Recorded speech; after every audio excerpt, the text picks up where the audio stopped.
안녕하십니까? 안녕하십니까? 4월의 첫 안식일입니다. 부활의 또 이 생명이 정말 환희적이고 아름다운 만큼 더욱 오늘 이 안식일이 행복하고 또 기쁜 안식일 되기를 바랍니다. 오늘도 오랜만에 뵙게 된 우리 집사님 감사합니다. 4월 달에는 이 안식학교 시간에도 말씀드린 것처럼 여러 가지 교회 선교 행사들이 있습니다. 가족 초청의 안식일, 또 셀 목장 축제, 또 침례식, 또 선교 등산, 이 모든 활동을 통해서 우리 교회가 더욱더 힘을 얻고 또 새 영혼들로 이 교회가 채워지는 그런 이 교회가 되기를 간절히 바랍니다. 19세기에 가장 탁월한 이 전도자를 뽑으라고 하면 D.L. 무디를 우리가 생각할 수 있습니다. 어느 날 이제 무디가 이 전도회를 하는데 그가 뛰어난 만큼 그를 시기하는 사람들도 많았습니다. 그래서 모여서 쑥덕쑥덕거리기 시작했습니다. 무디가 성령을 독점했대. 무디가 성령을 독점해가지고 무디에게만 이렇게 전도에 풍성한 결과가 나타난다. 그렇게 하면서 시기를 했습니다. 무디의 전도로 이 지옥의 숫자가 줄어들었을 만큼 그가 전도를 많이 했다고 그렇게 합니다. 무디가 성령을 독점했대. 이 말을 듣고 있던 한 사람이 이렇게 말했습니다. 이보게 무디가 성령을 독점한 게 아니고 성령이 무디를 독점한 거라네. 성령에 온전히 소유된 사람의 능력과 변화와 또 감화력은 다른 무엇과도 대체할 수가 없는 최고의 힘인 것입니다. 우리가 다 성령에 사로잡히는 그런 우리가 되기를 간절히 바랍니다. 다 함께 하나님의 말씀 요엘서 2장을 보겠습니다. 요엘서 2장 28절부터 32절입니다. 구약 성경 1272페이지 요엘서 2장 28절부터 교독을 하겠습니다. 그 후에 내가 내 신을 만민에게 부어주리니 너희 자녀들이 장래일을 말할 것이며 너희 늙은이는 꿈을 꾸며 너희 젊은이는 이상을 볼 것이며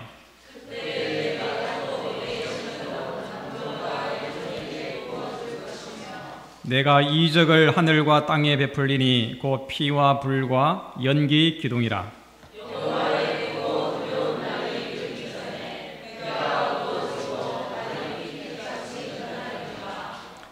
누구든지 여호와의 이름을 부르는 자는 구원을 얻으리니 이는 나 여호와의 말대로 시온산과 예루살렘에서 피할 자가 있을 것이며 남은 자 중에 나 여호와의 부름을 받을 자가 있을 것임이니라.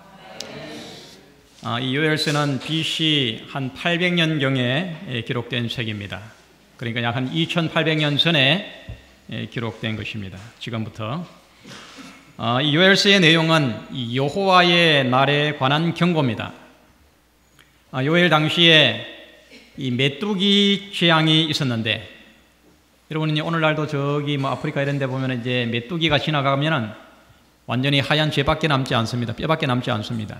아주 치명적인, 아주 심각한 그런 이 대재앙, 이 메뚜기 재앙이 있었는데, 요엘은 이 메뚜기 재앙을 통해서 이제 곧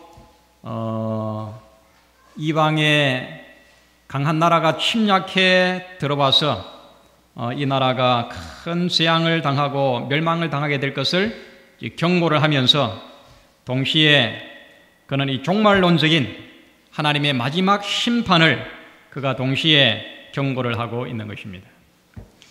그러면서 그는 또한 희망과 구원의 복음을 그가 동시에 전파하고 있습니다. 오늘 읽은 본문에 보면은 내가 내 신을 만민에게 부어주겠다. 하나님의 성령을 풍성하게 부어주겠다고 이렇게 약속을 합니다. 그래서 하나님의 신으로 충만한 하나님의 자녀들, 이 자녀들이 장래 일을 말하고 늙은이가 뭘 한다고요? 늙은이가 꿈을 꾸고 젊은이가 이상을 보게 될 것이다. 이렇게 놀라운 예언을 합니다.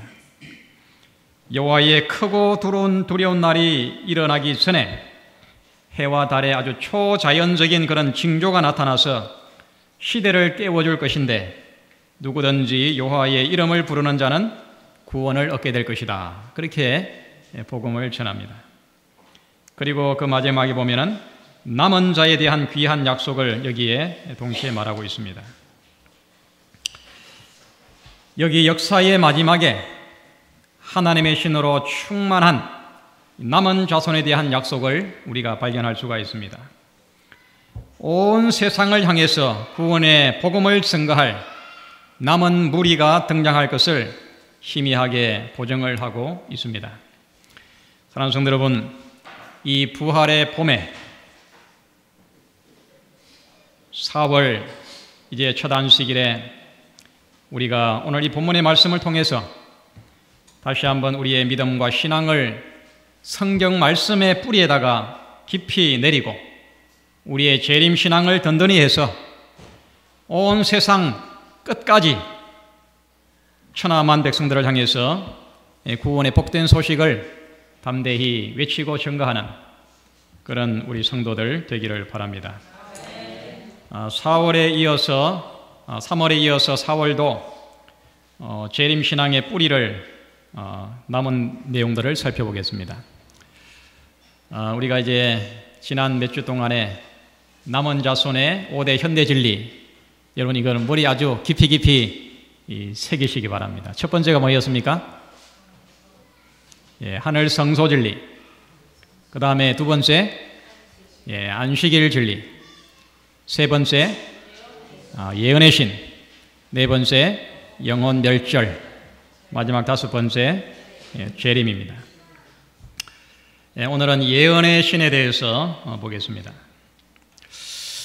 이 남은 자손에게 주신 예언의 신, 우리가 읽은 이 본문의 요엘서 2장 32절에 다시 한번 읽겠습니다. 누구든지 여호와의 이름을 부르는 자는 구원을 얻으리니 이는 나 여호와의 말대로 시온산과 예루살렘에서 피할 자가 있을 것이며 남은 자 중에 나 여호와의 부름을 받을 자가 있을 것임이니라. 성경의 마지막 책 요한계시록에는 이 남은 자의 신원을 더 상세하게 말하고 있습니다. 우리 이 말씀 중요하지요? 우리 함께 읽겠습니다. 시작.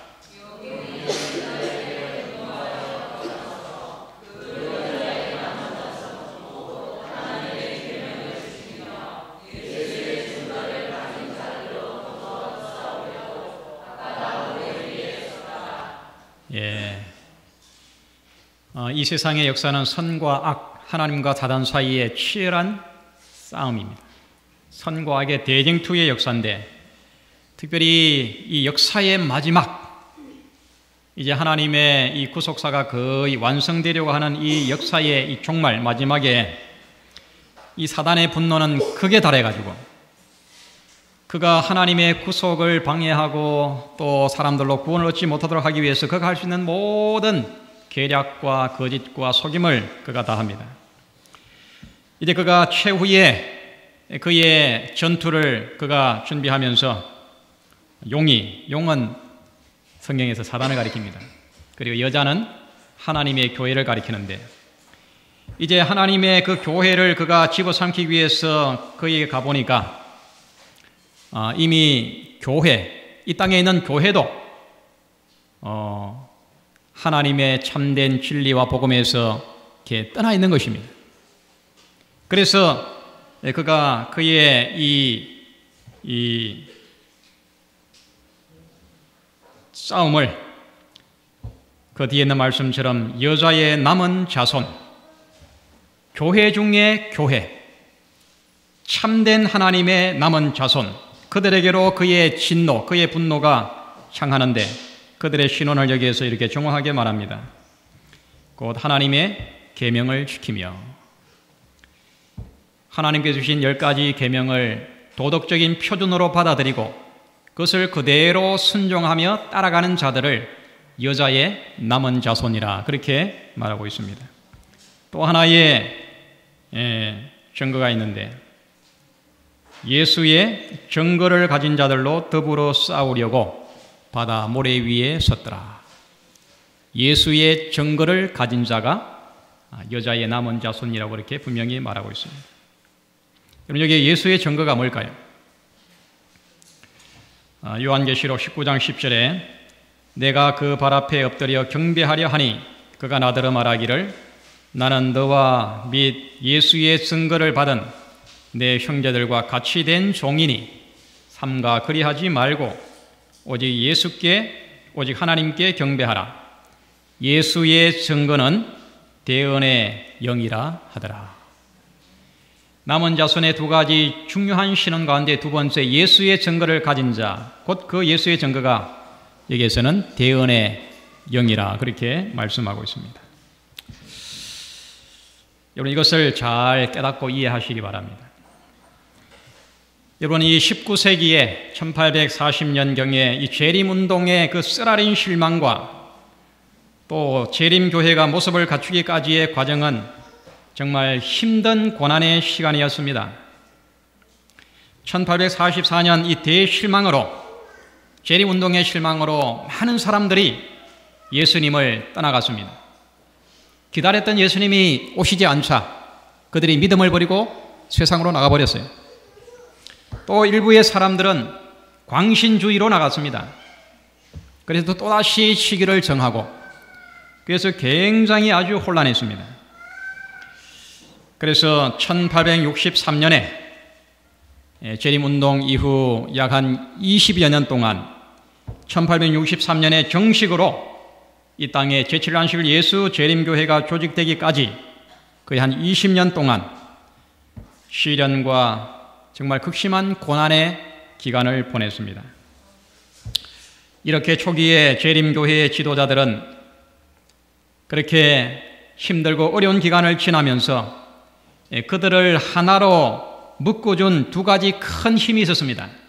그렇게 고난과 세상의 비난과 냉대와 혼란 속에서도 이 초기 재림교회 지도자들을 하나로 묶어준 큰 힘이 두 가지가 있었는데 하나가 뭐냐 하면 바로 성경 말씀이었습니다.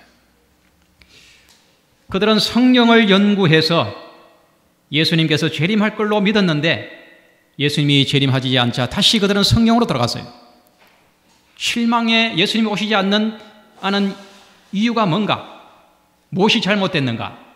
이것을 그들은 성경에서 답을 찾기 위해서 다시 성경을 파고들었습니다. 그 다음에 또 하나는 예언의 신이었습니다.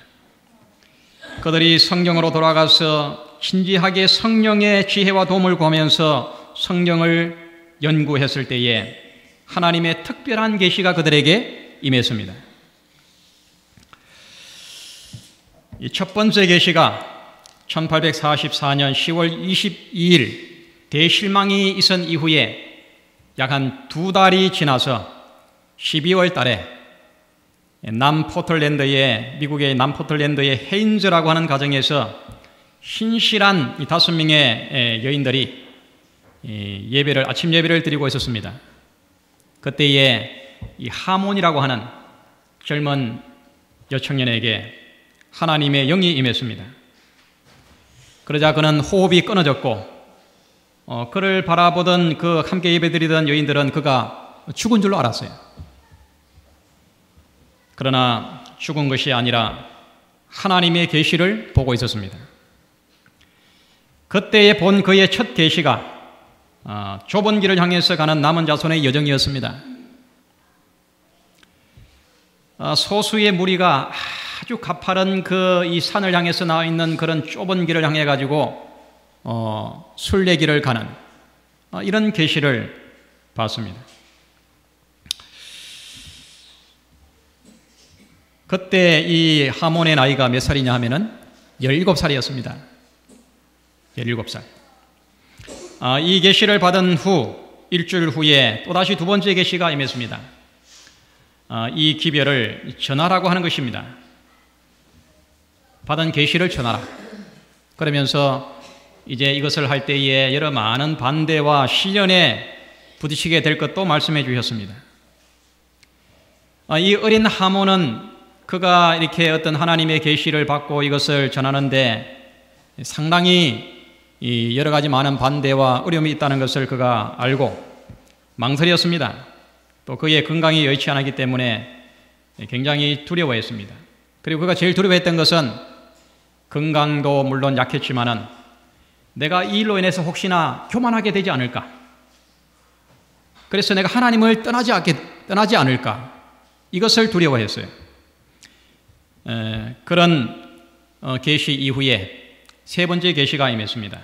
만약에 교만하게 너가 이 일을 하다가 교만하게 될 것 같으면 질병을 주어서 고통을 당하게 할 테니까 그거를 염려하지 마라고.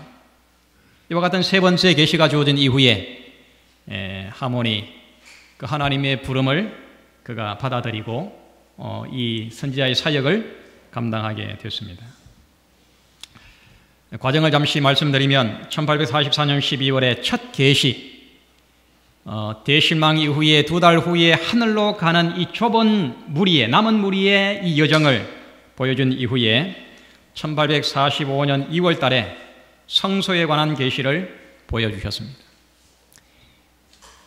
성소와 지성소를 가로막고 있는 휘장이 열리면서 둘째 칸에 있는 하나님의 그 십계명, 그것을 보여준 것입니다. 그리고 46년 8월 달에 46년 8월 달에 이 제임스 화이트와 결혼을 했습니다. 화이트 부인이 결혼했을 때 한국 나이로 20살이에요. 여러분, 결혼을 하게 된 동기가 있습니다. 이제 어린 나이에 이제 여러 지역을 다니면서 이렇게 계시와 복음을 전하고 이제 선교를 하고 이렇게 해야 되는데 연약한 여인으로 일을 하기가 보통 힘든 것이 아닙니다. 그렇게 하는 과정에 이 제임스 화이트를 만났어요. 아주 신실한 재림 운동에 참여했던 아주 신실한 청년이었습니다. 그래서 이 제임스 화이트이 이 화이트 부인의 이 여인의 이 사명을 그가 깨닫고 내가 도와야 되겠다. 그렇게 하면서 서로 마음에 정이 생기고, 그래서 20살이지만은 젊은 나이에 하나님의 복음 사업을 위해서 결혼을 했어요. 그리고 47년 4월 달에 넷째 계명이 환하게 빛나는 계시를 받습니다. 곧 안식일에 관한 기별이에요. 이때까지 화이트 부인도 화이트 여인도 안식일의 기별을 확신히 갖지 않았습니다. 이 계시를 통해 가지고 정말 하나님의 참된 예배일이 안식일임을, 제7일 토요일임을 깨닫고 그 기별을 받아들이게 됩니다. 그리고 57년에 이 조셉 베이츠라고 하는 이 초기 재림교회의 훌륭한 지도자가 있었습니다. 이는 선장이었어요. 그는 아주 지식이 많은 그런 사람이었는데, 조셉 베이츠도 이때까지 화이트 여인의 그 어떤 계시를 받아들이지 않았습니다. 예언의 신의 선물을 받아들이지 않았어요. 그렇게 하다가 57년에 화이트의 이 계시를 받아들였습니다. 그 이전까지는 이 조셉 베이츠는 안식일에 관한 기별을 그가 깊이 깨닫고 안식일을 철저히 지켰어요. 그래서 화이트 부인은 안식일을 받아들이지 않고 조셉 베이츠는 화이트 부인의 그 이 예언자적인 이 선지자적인 사명을 받아들이지 않고 하다가 그때 서로를 받아들이게 됐어요. 이렇게 해서 드디어 우리가 지난주에 봤던 것처럼 성소의 진리와 하늘 성소의 진리와 그 다음에 안식일의 진리와 예언의 신의 이 진리가 서로 연합되게 된 것입니다. 서로 하나가 된 것입니다. 지구의 종말이 가까울수록 사단의 분노는 더욱 거세어져 가고 있습니다. 사단의 거짓과 미혹과 방해는 우는 사자처럼 그렇게 광분하고 있습니다. 이 분노는 하나님의 참 백성, 남은 백성을 향하고 있습니다. 마태복음 24장 24절에 거짓 그리스도들과 거짓 선지자들이 일어나 큰 표적과 기사를 보이어 할 수만 있으면 택하신 자들도 미혹하게 하리라. 택하신 자들도 미혹하게 하리라. 여러분, 그 이후에 지칠안식 예수 재림교회가 이렇게 이 탄생할 그 전후로 해가지고 얼마나 많은 광신운동이 일어난지 몰라요. 예. 여호와의 증인이 이 탄생된 것도 요 때와 거의 비슷한 데입니다. 약간 이후 시대지만은 거짓 그리스도들 또 거짓 선지자들이 일어나서 큰 이적을 행해가지고 하나님의 그 택한 백성들도 넘어지게 하겠다고 그렇게 말씀하고 있습니다. 재림운동의 실망 이후에 재림교회의 형성까지 약 한 20년 동안 이 화이트 부인회를 통한 성령의 역사와 인도하심이 아주 큰 역할을 했습니다. 그래서 드디어 1863년에 전 세계적인 복음 선교의 사명을 가지고 이 땅에 제7안식일 예수 재림교회가 탄생하게 된 것입니다. 각시대 대쟁투 593페이지에 성경의 진리로 그 마음을 견고히 방어한 자들 밖에는 최후의 대쟁투를 견딜 자가 없을 것이다. 여러분, 사단은 호락호락한 존재가 아닙니다. 그러나 아주 영리한 그런 타락한 천사예요. 사람의 약점을 다 잘 압니다. 그래서 조그만 틈만 있으면 우리를 넘어지게 하는 것입니다. 성령의 진리로 그 마음을 견고히 방어한 자들 밖에는 최후의 대쟁투를 견딜 자가 없을 것이다. 베드로후서 1장 19절에 또 우리에게 더 확실한 예언이 있어 어두운 데 비치는 등불과 같으니 날이 새어 샛별이 너희 마음에 떠오르기까지 너희가 이것을 주의하는 것이 가하니라. 여러분, 성경이 분명합니까? 이 세상의 구원을 위한 하나님의 계획과 역사하심이 참으로 기이하고 놀랍습니다. 이 땅에 하나님의 참 백성을 두시고 성경과 예언의 빛을 비추셔서 길을 인도하시고 사단과 또 거짓 영의 미혹을 분별하게 해서 온 세상에 구원의 참 복음을 전하는 사명을 주신 것이 얼마나 큰 은혜인지 모르겠습니다. 여러분, 예언을 존중하시고 또 그 예언의 그 말씀을 정말 사랑하시고 받은 바 빛에 따라서 순종하는 그런 생애가 되기를 간절히 바랍니다. 이 엘렌 화이트의 삶과 사역을 잠시 보겠습니다. 디모데후서 1장 12절, 이것이 엘렌 화이트이 남긴 마지막 유언이에요. 유언. 그가 88세에 숨을 굳으면서 안식일 오후에 임종을 하면서 그가 남긴 마지막 그의 유언이 바로 이 말씀입니다. 나는 나의 의뢰한 자를 내가 안다. 내가 의탁한 자를 내가 안다는 것이 그의 고백이었습니다. 이를 인하여 내가 또 이 고난을 받되 부끄러워하지 아니함은 나의 의뢰한 자를 내가 알고 또한 나의 의탁한 것을 그날까지 서가 능히 지키실 줄을 확신함이라. 이 마지막 유언을 남기고 유산을 남기고 그가 88세로 숨을 거두었습니다. 1827년 11월 26일 미국 메인주 골햄 감리교 집안에서 그가 출생을 했습니다. 8형제 중에 그가 쌍둥이로 태어났어요. 9살 때에 한 소녀가 같이 놀다가 소녀가 던진 돌에 의해 가지고 코뼈가 부러졌습니다. 그래서 의식을 잃고 3주 동안 혼수 상태에 빠졌어요. 이 불의의 사고로 인해서 그는 굉장히 몸이 약해졌습니다.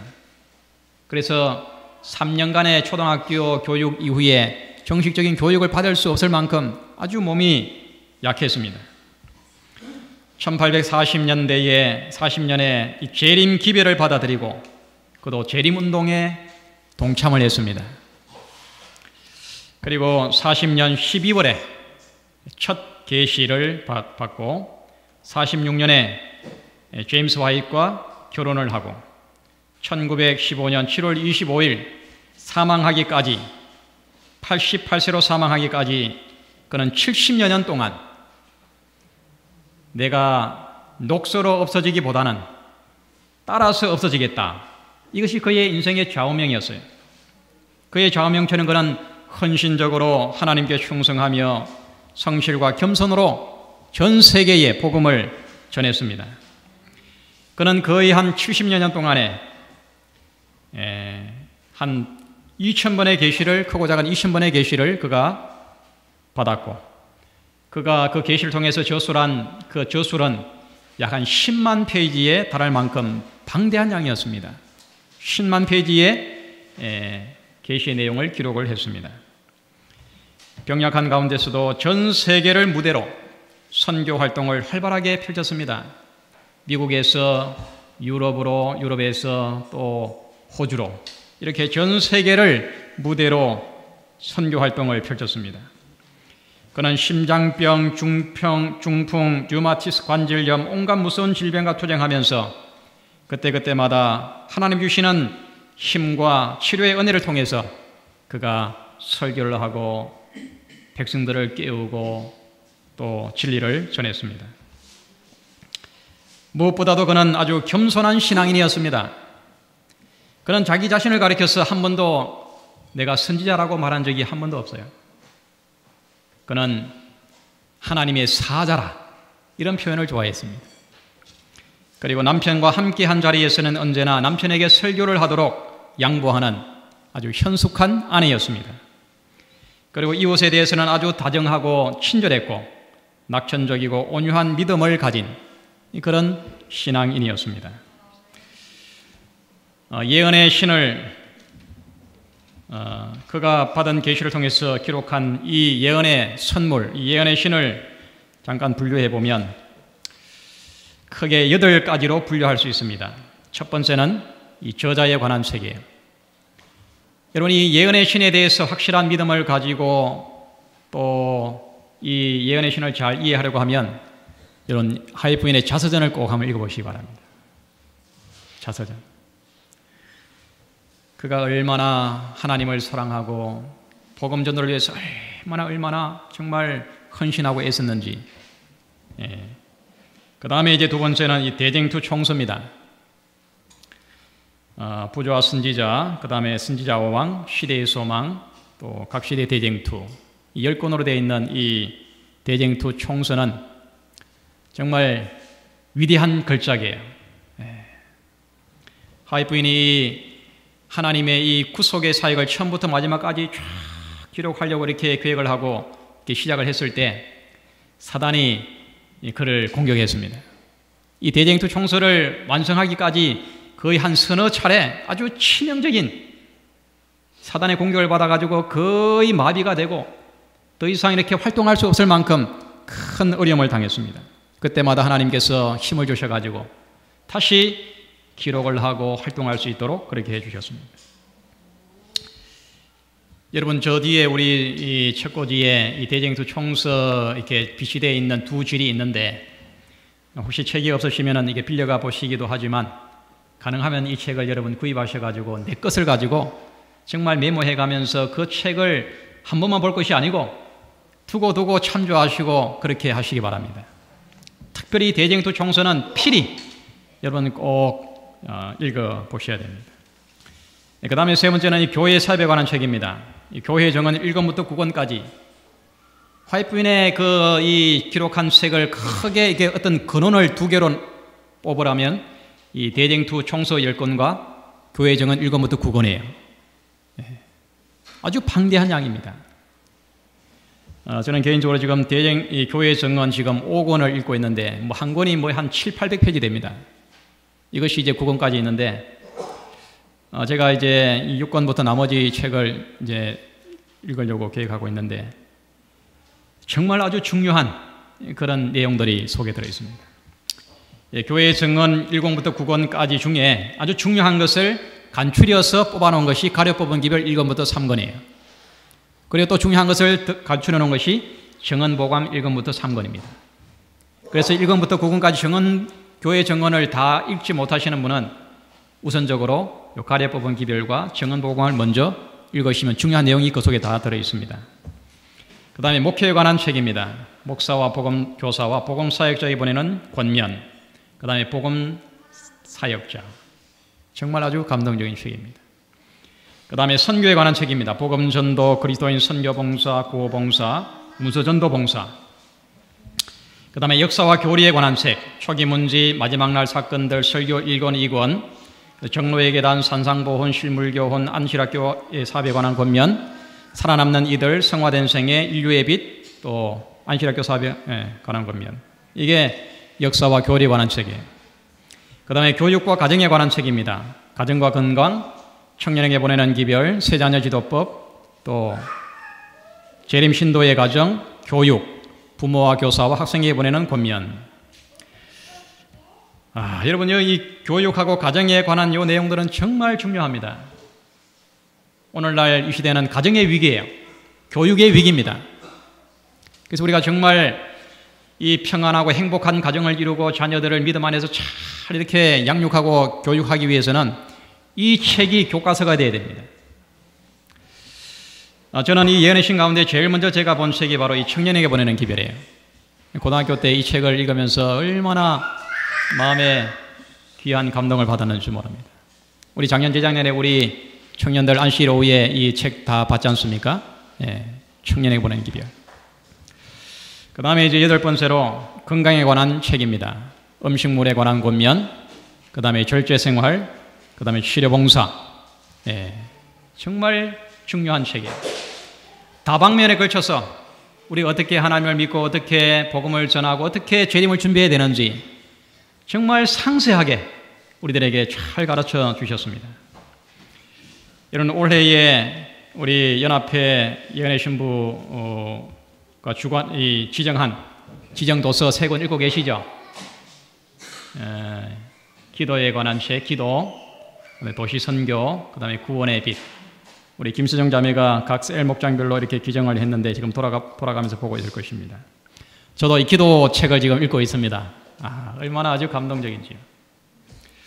오랫동안에 우리가 뒤에 성경을 열심히 읽고 또 예언의 신을 이제 지금 읽고 있는데 여러분이 이 어떤 이 열심적인 이 흐름을 계속 이어가서 정말 우리가 말씀과 또 예언의 이 빛에 따라서 정말 아주 든든한 그런 재림신앙을 갖게 되기를 바랍니다.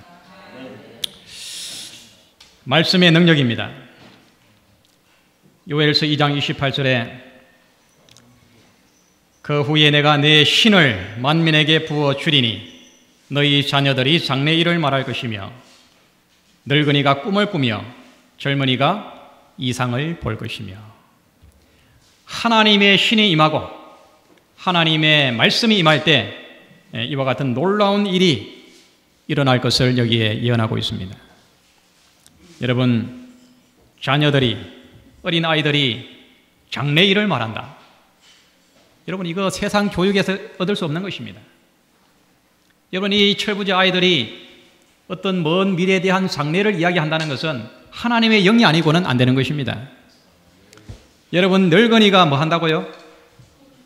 꿈을 꾼다 그래요, 꿈. 내일 모레 흙으로 내려갈 어떤 앞이 이제 뭐 이렇게 희망이 없는 연세 높으신 분들이 꿈이 있습니까? 하나님의 성령이 임할 때, 또 그 말씀이 속에 살아 움직일 때 영혼을 향한 비전과 꿈이 그 속에 꿈틀거리게 될 것입니다. 젊은이가 이상을 볼 것이라 그랬어요. 하나님의 말씀, 성경과 예언의 신의 그 말씀이 정말 마음속에 믿음으로 받아들여질 때에 이와 같은 놀라운 삶의 변화가 우리 속에 이르러오게 될 것입니다. 각시대 대쟁투 588페이지에 사단은 두 가지 큰 오류, 영혼 불멸설과 일요일 신성성을 통하여 사람들을 그의 기만 아래 들어오게 할 것이다. 사단이 사용하는 전략 두 가지가 바로 이겁니다. 영혼 불멸설과 일요일 신성설이에요. 여러분, 우리가 성경을 우리가 열심히 연구하고 그 다음에 그 빛을 우리가 따라서 순종하지만 사단의 이와 같은 아주 간교한 이런 이 방해와 거짓과 이 미혹을 이 예언의 신의 말씀의 빛 아니고는 참 분별하기가 쉽지 않습니다. 정확하게 말하고 있지 않습니까? 사단은 두 가지 큰 오류, 영혼 불멸설, 일요일 신성설에 넘어가지 않은 신앙인들이 거의 없어요. 오늘날 이 교회가 이 땅에 하나님을 섬기고 성경을 믿는다고 하는 이 교회들이 이 사단의 두 가지 전략에 다 넘어가고 있습니다. 영혼 불멸설은 강신술의 기초가 되고, 강신술, 이는 얼마나 심각한지 모릅니다. 강신술. 그 다음에 일요일 신성설은 로마 교회에 대한 공명심을 일으킨다. 오늘날 개신교회가 일요일을 예배일로 따르는 것은 성경을 따르는 것이 아니고 누구를 따르는 거예요? 로마 교회를 추종하는 것입니다. 너희들은 작은 집이고 우리는 큰 집이기 때문에 따라오라는 거예요. 일요일의 신성성은 로마 교회에 대한 공명심, 아무런 이유 없이 그냥 추종하는 것입니다. 여러분, 이 말씀이 얼마나 핵심입니까? 이 말씀만 제대로 이해한다고 하면 오늘날 이 종교계에 어떤 흘러가는 어떤 흐름을 분별할 수가 있을 것입니다. 이 재림교회는 말씀의 백성입니다. 재림교회는 책의 백성이에요. 여러분, 이 말씀, 이 책을, 하나님의 말씀이 기록된 이 책을 정말 사랑하시기 바랍니다. 정말 이 말씀을 아끼고 존중하시기 바랍니다. 1993년 9월 27일자 아침 기도력에 이 말씀이 제가 그때 너무나도 감동이 많이 돼가지고 제가 메모를 해놨어요. 대부분의 사람들은 성경을 소유하고 있다. 그러나 얼마나 많은 사람들이 그 말씀에 소유되고 있을까? 여러분 집에 성경 한두 권 없는 사람 있습니까? 예언의 신 다 있죠. 이렇게 많은 말씀, 성경과 예언의 신을 소유하고 있지만은 그러나 정작 그 말씀 속에 내가 얼마나 소유되고 있는지, 내가 그 성경을 가지고 있는 것이 아니라 내 삶이 그 말씀에 얼마나 일치하고 그 말씀의 요구와 또 인도를 따라서 내가 얼마나 순종하며 살아가는지. 여러분, 내가 말씀을 소유하는 것이 아니고 내 삶이 말씀에 소유되어야 하는 것입니다. 내 삶이 말씀화되어야 됩니다. 우리 인체는 유전자로 되어 있다고 지금 과학계가 이렇게 밝혀내고 있습니다. 우리 온몸은 유전자는 곧 문자예요. 말씀입니다. 내가 하나님의 계명과 예수의 증거인 그 예언의 신, 그 예언의 말씀에 의해서 내 삶이 온전히 새롭게 거듭나야 하는 것입니다. 마태복음 21장 44절에 이 돌 위에 떨어지는 자는 깨어지겠고 이 돌이 사람 위에 떨어지면 저를 가루로 만들어 흩으리라. 돌은 바로 예수 그리스도를 가리킵니다. 우리의 이기적이고 세속적이고 믿음 없는 우리의 이 자아가 반석이신 예수 그리스도 위에 떨어져서 깨어지고, 그래서 우리가 새로운 우리의 사상과 우리의 자아를 형성을 해야 됩니다. 그렇지 않으면 이 마지막 역사의 마지막에 산돌이신 예수 그리스도의 재림에 의하여 우리의 삶이 완전히 가루가 될 것입니다. 이 미가엘 샤틀러라고 하는 이 재침례 교도였는데, 종교개혁 그 말기쯤에 재침례 교도들이 참 핍박을 많이 받았어요. 미가엘 샤틀러의 그 사형 집행문이 발견이 됐는데 이렇게 되어 있습니다. 사형 집행관은 그를 광장으로 끌고 가서 먼저 그의 혀를 잘라버리고, 이 미가엘 샤틀러라고 하는 이 재침례 교도가 이게 예수를 믿는다는 이유로 이게 잡혀가지고 지금 사형을 집행하는데, 그를 어떻게 사형시킬 것인지 사형 집행문이 바로 이거예요. 광장으로 끌고 가서 먼저 그의 혀를 잘라버리고, 그 다음에는 마차에다가 천천히 붙들어맨 다음에 벌겋게 달구어진 쇠 붓젓가락을 가지고 그의 몸에서 살점을 2번 떼어내고 질질 끓는 이 인두를 가지고 몸에 살을 뜯어내고 그 다음에 사형장으로 가는 도중에 이와 같이 5번을 더 행하고 그 다음에 교활한 이단자에게 행한 것 같이 그를 화형을 시켜가지고 가루로 만들어 버릴 것이다.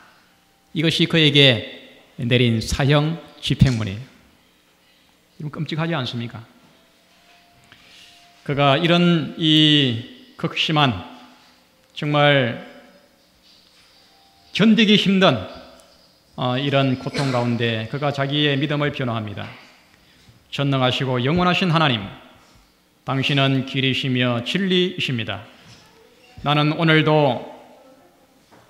당신의 도움을 힘입어 진리를 전가하고 나의 피로서 이 진리를 확인할 것입니다. 이렇게 마지막 말을 남기고 그 장작 위에 몸이 묶여져 가지고 불에 타 들어가는 순간에 아버지여 나의 영혼을 당신의 손에 맡깁니다. 그렇게 하고 순교를 당했습니다. 여러분, 시대는 영원을 향해서 신속하게 접근해 가고 있습니다. 이제 하늘 본향에 우리는 거의 가까이 왔습니다. 죄악의 깊은 밤은 이제 지나고 이제 곧 새 역사의 여명이 밝아오려고 하고 있습니다. 주의 영광스러운 재림의 아침이 밝아오고 있습니다. 성경과 예언의 빛을 따라서 구속의 역사가 이제 마감되어 가고 있습니다. 여러분, 남은 자손의 정체성을 더욱 분명하게 하시기를 바랍니다. 이 말씀과 함께 진리와 함께 나의 삶을 함께 하시기를 바랍니다. 복음 전도와 영혼 구원에 우리의 삶의 우선순위를 두시기 바랍니다. 진리는 반드시 승리할 것입니다. 내가 받은 이 진리와 복음으로 기뻐하고 또 그리해서 마지막 승리를 우리가 얻는 그런 우리 출성교회의 모든 성도들 되시기를 간절히 바랍니다.